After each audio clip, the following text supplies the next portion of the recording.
Thank you. Senator Lankford. Mr. Chairman, thank you. Secretary, thank you for the work you're doing. I want to just make a quick comment on the full expensing piece that you just mentioned.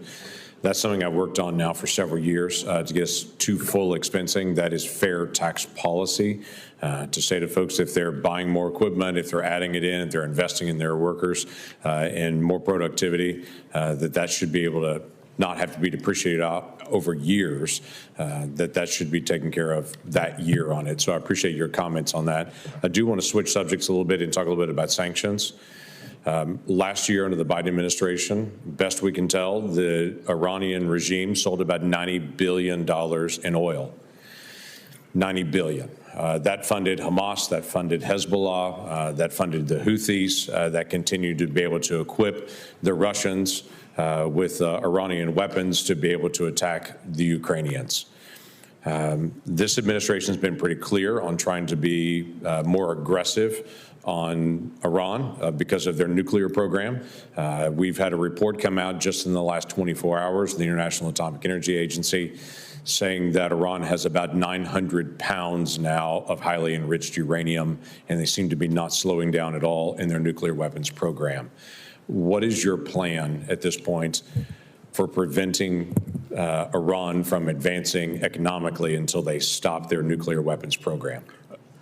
So, Senator, since I arrived in the Treasury building, we have implemented a maximum pressure strategy on Iran, and more importantly, those who trade with them. We have taken many unique steps towards sanctioning, could be something that had never been done before. Refiners in China, private companies called teapot refiners. We are also looking to sanction the owners of the refiners and their families if they have property in the U.S. or Western Europe. Just this morning, before coming here, I signed 2 more Iranian sanction orders. So we are exercising maximum pressure. We are trying to track down their so-called shadow fleet, because what happens with sanctions, when you put on sanctions, you create a new market elsewhere. Right. So each time we make a move, they try to subvert it.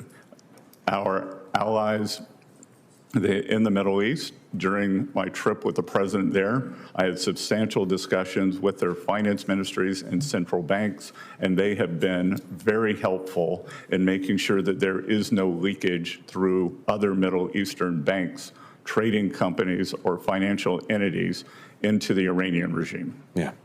Well, thanks for doing that. You and I, when we first met, we talked a lot about sanctions and that authority. It has great impact if you use it wisely. And thanks for a wise use of that. I was in the Middle East 2 weeks ago. In fact, the week after you were in the Middle East, I met with multiple heads of states throughout the entire region. And what I heard over and over again was that they brought out was, please tell President Trump and the Treasury, thank you for relieving sanctions on Syria. That's smart usage of that. Assad is gone, where we put the sanctions on Assad. They kept saying, thank you for giving Syria a chance to be able to form a new government, not under the sanctions of the old government that is now gone.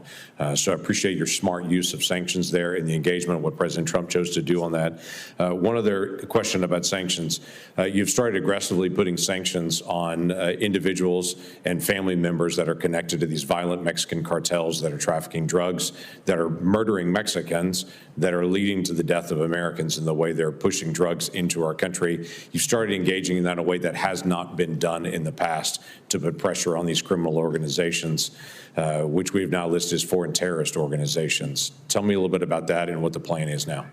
Yes, Senator. So by designating these Mexican cartels as FTOs, foreign terrorist organizations, it gives us much more sanctions authority to go after them and their accomplices, both extraterritorially and to look for them in the U.S. financial system. We are working with institutions in the U.S. on our side of the border, specifically 7 counties that are border counties, to make sure that there is no leakage. And we are constantly sanctioning and examining what is going on with the cartels led by the Sinaloa cartel, this fentanyl crisis. The precursor drugs come from overseas. They are made in Mexico, and they are brought into the U.S. And just imagine if there were a terrorist organization that was killing 100 or 200,000 Americans a year. How would we respond to that? Because this is what's happening. These are terrorists. Yeah. Thank you.